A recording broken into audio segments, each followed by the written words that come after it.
Matt Knickle, bro. What do you want to add?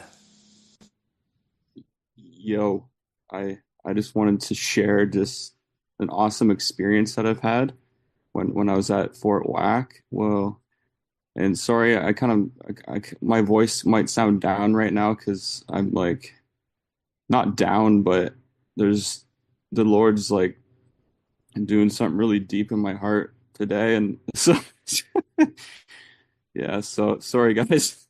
I got joy too. I got joy and also You this sound deep amazing, thing. bro. It So sounds glorious. I might start weeping over you guys like a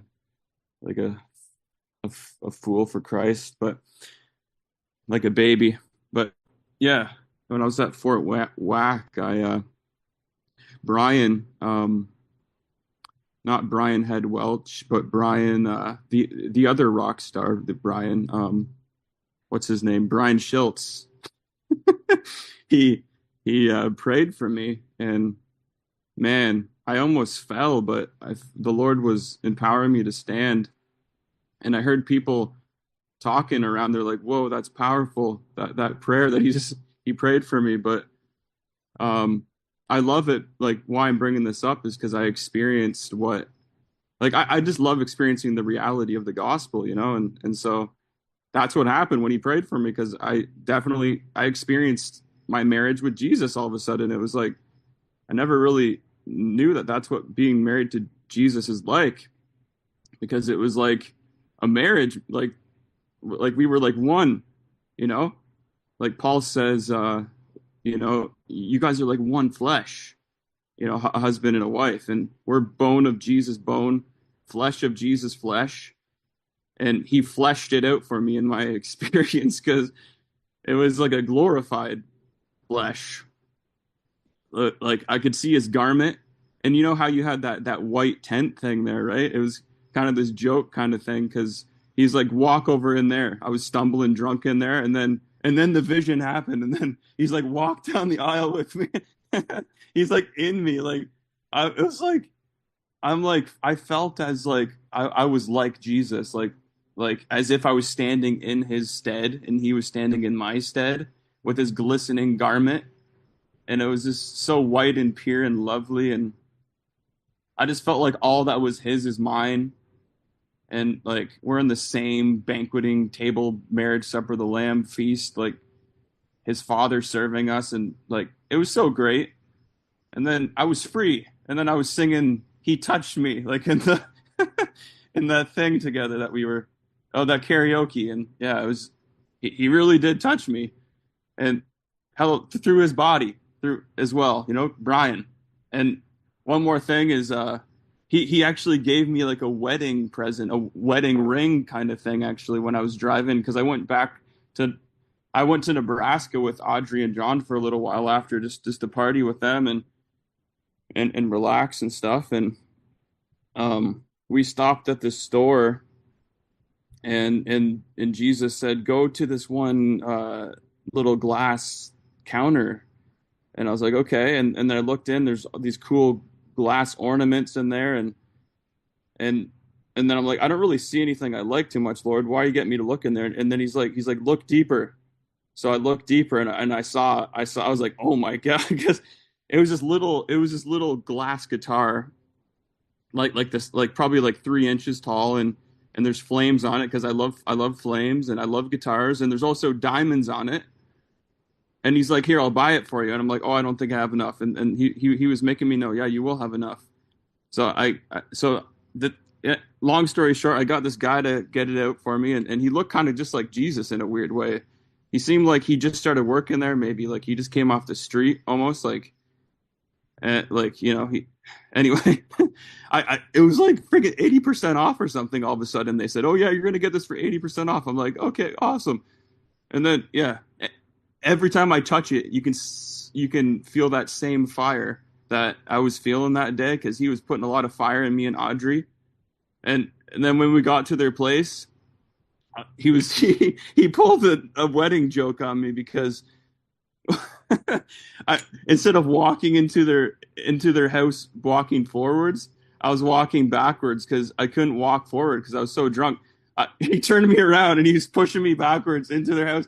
And then as I got in their house, I got splattered on the like on the floor, laying on the floor, angels and a cloud of witnesses, just so much fire and love drunkenness and just marriage.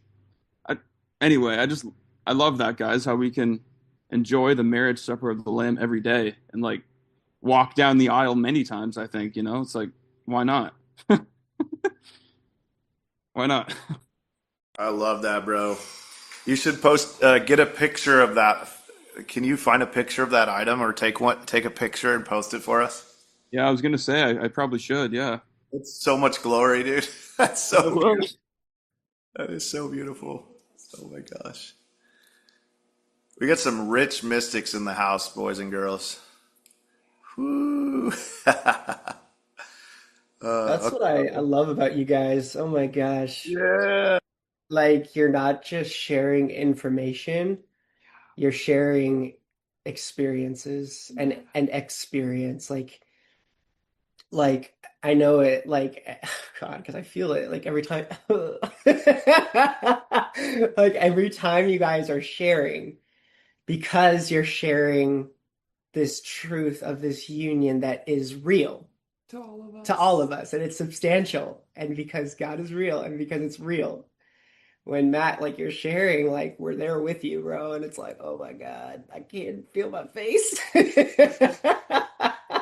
And everyone, like all of you guys, it's just like so good. You're not just sharing information, you're sharing the very person of Jesus right here in our midst, and it's really whack.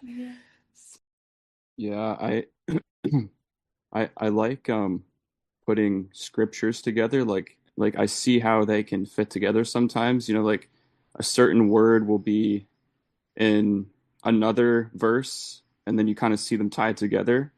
Especially like Christologically, I've been finding it a lot more. But just as you guys were talking about obedience, I started to think about that verse in the Old Testament that I posted just here in the at 9 p.m. here in the group. It says it is better to obey the Lord than to offer sacrifices to him. And then Jesus in the New Testament in the book of Matthew, he says, I desire mercy, not sacrifice. So he kind of, it seems like he's maybe changing the word obey and to mercy there. But and then I'm thinking about the Apostle Paul, where he talks about in view of God's mercy, like where he explains how all Israel will be saved, and then all the Gentiles will come in. Woo, woo, universalism, woo, woo, woo. No, Christian universalism, hallelujah, amen. But I'm sure all of us believe that here. It's awesome. John Crowder's on board now too.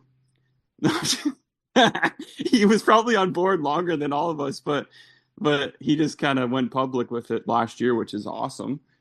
In his beautiful own beautiful way that can convince probably anyone who'd be willing to listen to his 10-part series there, on apocatastasis. But if you guys haven't listened to it, there's a free plug. But yeah, the Apostle Paul, he says, in view of these mercies, continuing on his line of thought that all will be saved, he says, present your bodies as a living sacrifice. So I find that kind of beautiful right here, looking at that verse that, Jesus said, I desire mercy, not sacrifice. But then the Apostle Paul says, in view of these mercies, present your bodies as a living sacrifice. So it's like, wow. I don't know. I'm just going to leave that there because there's probably more stuff we could find in that, but I'm sure you guys have stuff. Drank, bro. Yeah. Yeah, I was gonna just maybe say just about just add to like what I was saying there, like about obedience and sacrifice and mercy and in view of God's mercy, present yourself as a living sacrifice. And I was thinking about the living sacrifice of Jesus and how, some people say mercy. Well, I think it's either mercy or grace, even though it's probably not the proper definition. But, it's like giving someone something that they don't necessarily deserve, even though, like, we know God doesn't work in like, okay, you don't deserve or you do deserve. It's like he's like above oblivious to that, I'm pretty sure. But um, sometimes we can, in our fake nature, that's not us, because I guess there's certain levels where maybe we're still waking up at times, and maybe even to Jesus, even though he was always fully awakened in a certain sense, even though it says he was learning obedience and things or something like that. But like, yeah. So what I was gonna say is like giving mercy, like that is a sacrifice in a certain sense. Like sometimes it feels like it's a sacrifice. It feels like, because obedience means remaining under the influence of what you've heard. And when we've heard the gospel that he's had mercy on all, which I love. Another definition of the word mercy, it can mean like this kind of this ointment, this oil that they would rub in people's wounds that would really soothe them and heal them, And whoa, Shay, Catalende. Whoa! Oily, whoa, oily. Ooh, whew. Ding dong. Hey, go. Sorry, lots of oil here. I shouldn't have said that. So sometimes sometimes what I got to learn that maybe it's like when like someone preaches, just why not just go all out? Actually, why not just say what you? Because sometimes it's like, okay, should I say that? Because I might just not be able to preach anymore. Because I don't know if I'm going to be a preacher someday. Probably not. But who knows? I'm preaching now or something like that. Just because I'm whacked. Whoa. But anyway, what was I saying, Lord? Whoa. I was You're saying, the actual sermon, Matt. whoa. There you go. Slurman. Slurman. Just call me Slurman McGee. I was yeah, just giving mercy, giving sacrifice, giving that obedience away. Just like it's like these shingies, you're just flinging in people's stockings, and because we're seeing you're all nice, you're all super nice, you're on God's nice book forever, and you're in the Lamb's book of life, and He's the Lamb who took away the sin of the world. He's just seeing you guys as like all it's all crossed off for you. Just cross it off. Just see the biggest thing you could ever just, and He's going to expand what you thought was the biggest thing. It's like He's dropping it all. He's dropped it all down the chimney of Father's house. But okay, so I just kind of wanted to say what I wanted to say, but I'm probably not gonna say. Whoa. Okay, holy, woo. Okay, Lord. Okay, woo. I'm gonna mute myself because whoa, it probably take me like half an hour to say that verse. Okay, bye.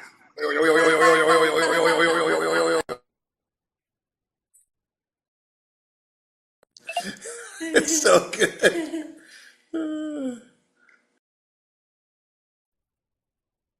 Shoo.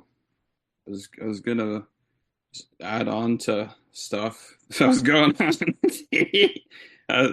Bye CK. Woo! Still flowing.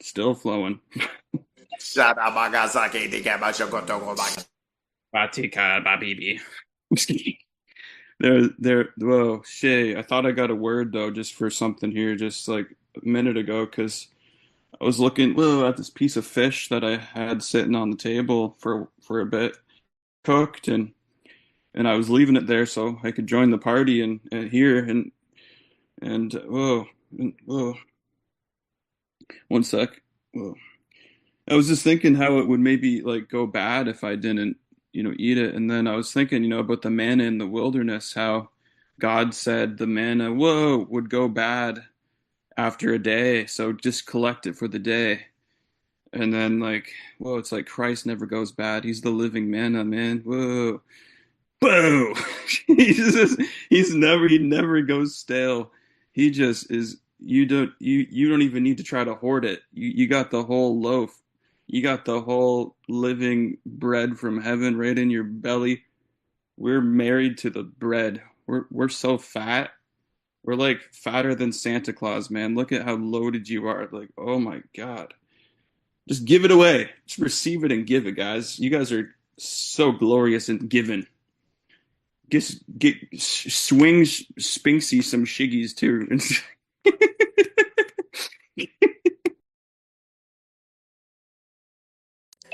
Hammered.